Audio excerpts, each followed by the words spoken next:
if you don't like this record, then you never really liked us. You're both talking about the honesty in the record. Is that honesty only in the thing that you did everything yourself, or is it maybe in some other elements as well, or aspects? No, I mean, the honesty is basically being able to stand behind what you do. Everything you do, you know, taking responsibility for all of your actions, and whether that's across the board, that's across the board, that's in the studio, that's playing live, that's with your lifestyle, that's with actually, you know, doing the artwork and everything like that. There's definitely an honesty in, we try and make it as honest and, you know, as physically possible. That's why we try and do everything ourselves, you know what I mean? Nobody really cares about it as much as we do, you know? And I've just got a strong belief in these days when everything is there's such a short shelf life and it's so disposable. I've got to attach myself to the fact that, you know, value and honesty will prevail at the end of the day, you know what I mean? People will see through the fakes. Maybe not necessarily initially, but eventually they'll go, hang on, this person's up there saying this, but their lifestyle doesn't reflect that, or they don't seem to stand behind any of this, you know, this just seems like empty rhetoric. And I see it in art as well, in sort of paintings and stuff like that. I truly believe, and I have to believe, that at the end of the day, you know, you've got to give it your best and you've got to put a lot of value into that. And then people will recognize that and associate with it because they believe in you because you were honest. If there's any doubt and you're a faker, then ship out, like, you know what I mean? Did you ever felt fake? Maybe you were telling that you have there was times when I was embarrassed, yeah. Like, you know what I mean? There's certain elements, but like I say, it's also difficult when there's 6 plus a producer. That's seven people. Plus what you got to look at as well is eras.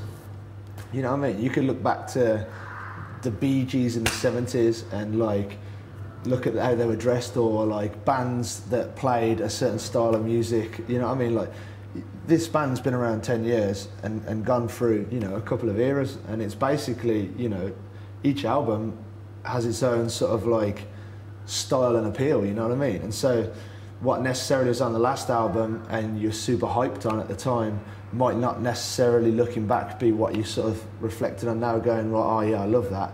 You're like, maybe I would have changed that, or I'd have done that differently, you know what I mean?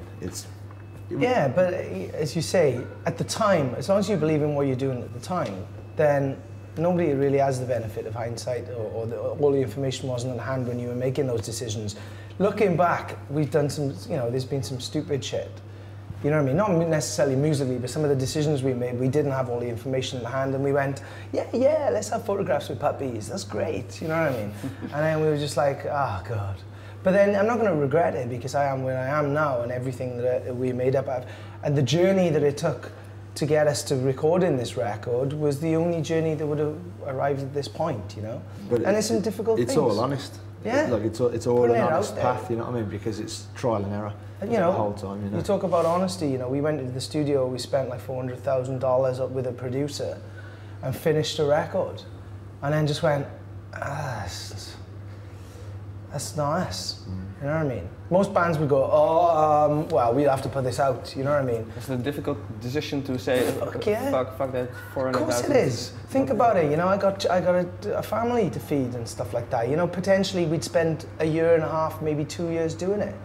And then, you know, you've got to, like a week, I think a weaker band would be like, we better put this out, you know what I mean? We were like, we can't do it. You only get one shot, you know what I mean? You've got to be honest, you've got to be true with yourself. If you put out something, we've got to play this every day. Cheating the people that you can't do it, like, you know what I mean? So we basically went, look, it's all or nothing, you know what I mean?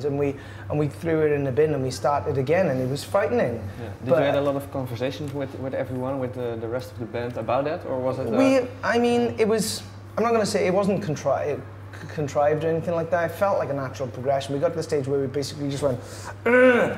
And Stu went, I'll do it. Fuck this, I'll do it. This is bollocks. And we just went, actually, yeah, that's a really good idea. Why don't we just... And as soon as we did that, we got our chests pumped up. We felt really proud. The responsibility was entirely on our shoulders.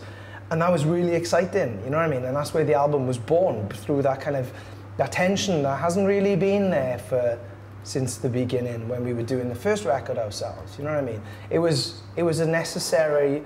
it was a necessary fall in order to find our feet again, you know what I mean? Was there a lot of pressure on Stuart that he had to do this?